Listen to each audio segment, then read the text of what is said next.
السلامة. أنا جمال بن عروس. والله عندي سؤال لنداء تونس، ماذا بيا نعرف برنامجها الاجتماعي والاقتصادي في بن عروس. نوجه كلمتي لنداء تونس، شنو باش تعملونا في انتصاب الفوضى أول حاجة؟ ماذا بينا من نواب جدد اللي باش يجيو ربي يبارك فيهم يشوفوا لنا حل في الانتصاب الفوضوي باش يخلصوهم في الكريم. السلام عليكم، أنا كريم السيفي، نخدم حماس بيع فواكه جافة. عندي سؤال نداء تونس، شنو برنامجه معناها للشعب التونسي؟ شنو الوعود اللي باش يقدمها لنا؟ مواطنينا الأعزاء في دائرة بن عروس، في ولاية بن عروس، في كل تلك المناطق الشاطئية والفلاحية ووسط بن عروس، وجهنا الأسئلة واستمعنا إلى أسئلتكم. شنو اللي ناقصكم وشنو اللي تحبوا عليه وكيفاش تراو بن عروس بعد الانتخابات التشريعية؟ هذا باش نجاوبوا عليه بالوعد الصادق، بالوعد اللي أصحابه ثقة ويعملوا ما في وسعهم حتى يسعدوا مواطنيهم.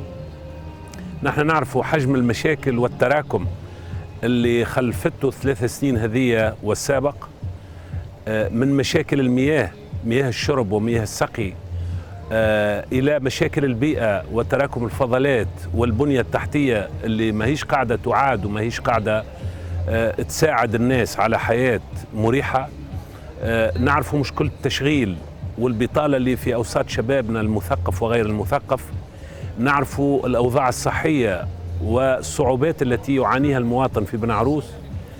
نعرفوا المنطقة الشاطئية ومستلزماتها اللي هي منطقة تشبه للكوت دازور واللي هي في حاجة إلى التهذيب. نعرفوا الأحياء الشعبية التي في حاجة إلى التهذيب وإلى الطرقات وإلى التروتوارات وإلى تحسين المسكن.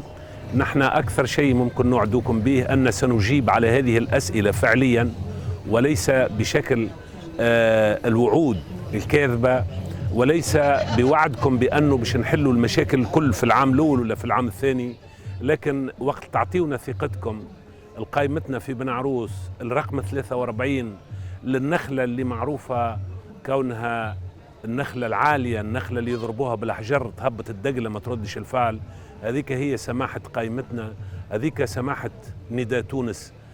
ويد بيد على كل حال بن عروس هي موقع القلب من تونس.